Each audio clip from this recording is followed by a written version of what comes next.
bling. As you all can see, I'm showing you a piece of my work. Okay? This is a piece of my work that I did a long time ago. You might say perhaps that I was transitioning from the church. And as you can see, that's a depiction of Jesus, and he's the one holding the bread in his hand. Okay? And I'm going to show you the rest of it. The Lord's Supper. That's what we say down south. You see that? I'm going to let you see it because it's a pretty long piece of painting. Okay, now you all may notice something in this painting that a lot of people do notice. And I want to show you the other guy over here on the other side. Hopefully y'all can see them all, but do you all notice something about this painting? Well, you know what? I'm going to tell you if you don't. As you can see, the men are pretty angry in this painting. You see that? Everybody appears to be mad.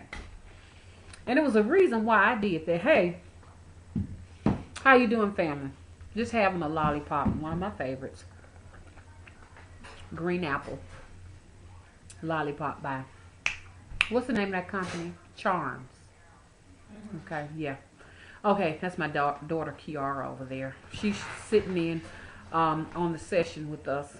Say hello, Kiara. Hello, Kiara. She's trying to be funny, y'all. Okay, anyway. She's crawling out. She's crawling out of the room. She don't want to be seen in the painting and stuff. But guys, check this out. I wanted to show you all that painting because that painting means so much to me. Anyway. But anyway, I painted that pictures because I was transitioning from the church at that particular time, and I was having a lot of emotions. As you can see, I am a very emotional person, and I like to depict that in my artwork. I like to show motion in my work, and you know, I got some more paintings that I would like to share with you all that are very controversial. As you can see, I'm a very controversial person, and I think that's what you all like about Mama. Y'all like that about Mama. But Mama just talking about her art right now because I do my magic, you know, with my artwork, and artwork is very powerful. It really is. You can bring a lot of things to life with the arts, you understand, especially with the paintings, with your drawings, with your music, just singing. You know, you can sing something into existence, and that's what we do. And you all know I'm a witch, and a lot of witches do their work like that. We may do recipes to brew magic into life. We may paint pictures to brew things into life. We may do sculptures, or, you know, y'all know I do the dolls and stuff to bring things into life. And so anything that you want, you can create it on a canvas, paper, or, you know, you can create a spirit doll, a puppet, or whatever to bring things into life, okay? And the reason why I'm talking so much about the art is because I did it, family.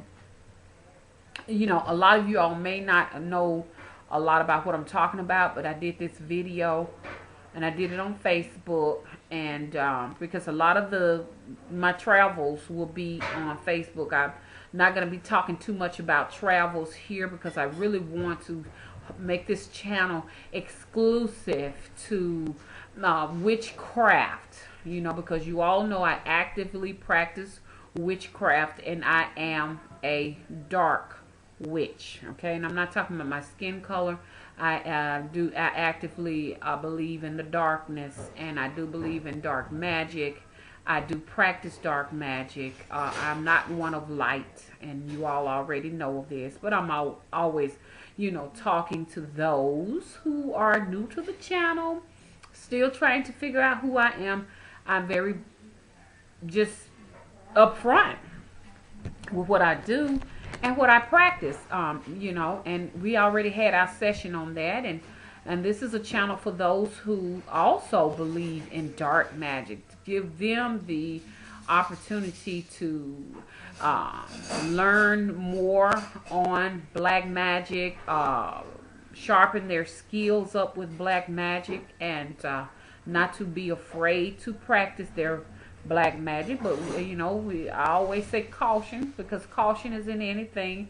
You're not gonna persuade me that that those that are of the light, when I'm talking about entities, are 100% safe, because they're not.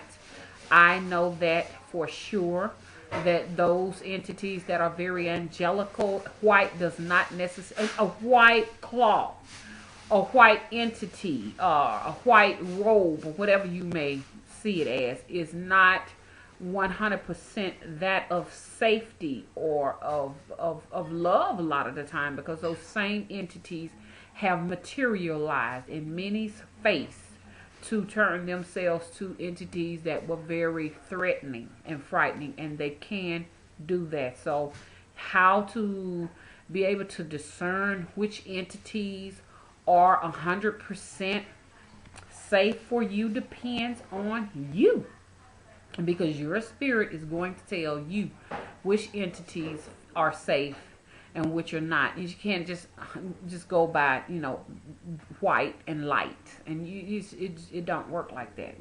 Really, magic is not colorful. Spirituality is really not that colorful. It's not really color indications in magic, but we say that just to stress that for those who may have to rely on light, dark, black, white, gray. Okay. And guys, I went ahead and did it because I couldn't stand it. I had to do this. As you all know, Mama has been talking to you all about the cloaked entities now for about a year and a half now. They actively visit me. They have been visiting me since I was a child, and I want to talk a little bit further on my experiences as a child, but I'm going to show you all something. With the gift of painting and doll making also came with the fact that, I also actively speak with spirits. I do see, what people may call dead people or ghosts.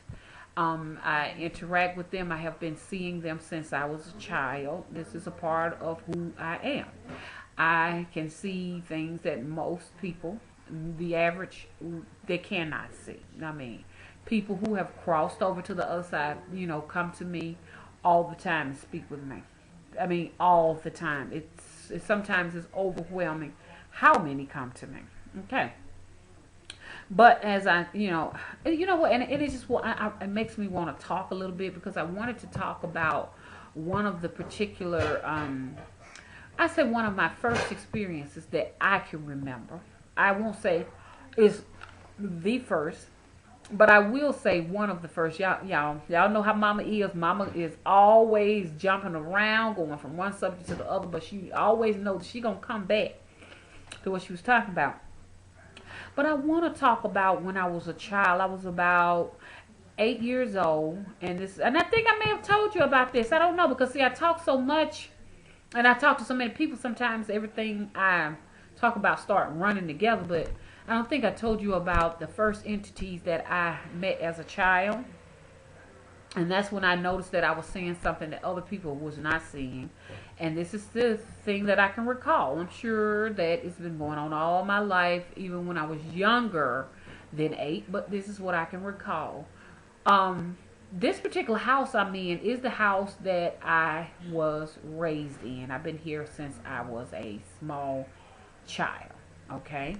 So you're just looking at it. And it's crazy, because when I came back to this house, I noticed that my magical skills, my spell casting, my medium work, my ability to talk to spirits, whether dead or alive, and my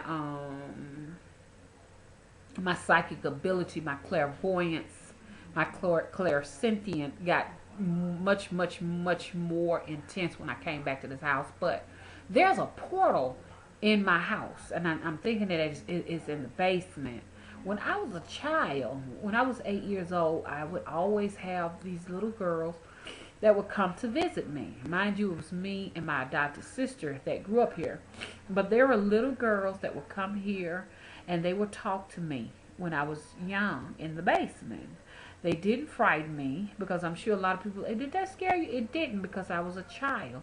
And the two little girls would come to me, and both of them, and this was like in the 70s, and both of them were dressed up in pajamas. And what was so unique about the two that I can remember is that one was shorter than the other one. And, not to be so graphic, she would scratch her thumb and put her hands in her pants. And, and that's something just stick out in my mind all the time. And she would hold the other one's hand.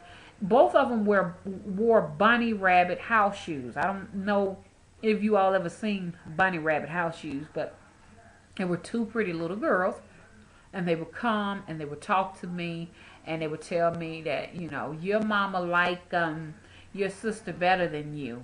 And they would ask me questions about, how it was in school, and why did the little children pick on you when you go to school. They would know everything that was happening to me. And they were sort of like my confidants.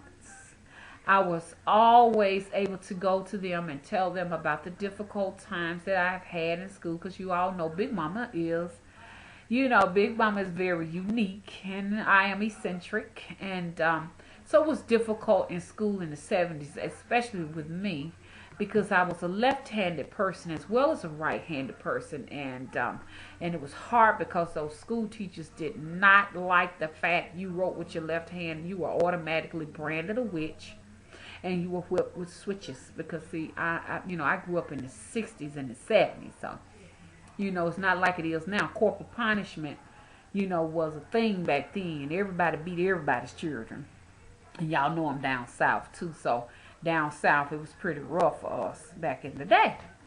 And so, I had wanted to talk about those little girls. What was unique about them, they stayed with me for a period of time. And I said by the time when I got 11, I noticed I was growing and they weren't. By the time I got 11 years old, those little girls were snatched from me. And I remember at that particular time, I got frightened of them. By the time I got 11 years old, I was really frightened of those little girls, because I knew by then it was not normal to be seeing these guys. And when I talked to people about it, they kind of got scared of me a little bit. And then I began to get afraid of them, because I could not figure out why they were not growing. And so the last time I remember seeing them, and I never saw them anymore, is when I was headed up the stairs. What was so scary about downstairs was that it's a big room down there. You have to hit the light switch that's way back in the darkness in order to turn off the light. And you got to travel all the way up to get to the stairs in the darkness. And my mama didn't play that. You better turn the lights off when you get through down there. So I would hit that switch, and I would just take off running. But this one particular time, I remember hitting the switch, and it just lit up down there. And what I saw was those little girls coming behind me, almost as if though that they were trying to fly and catch me. I looked at them in their hands. They had black fingernails, and they had deteriorated. Their bodies had turned to corpse.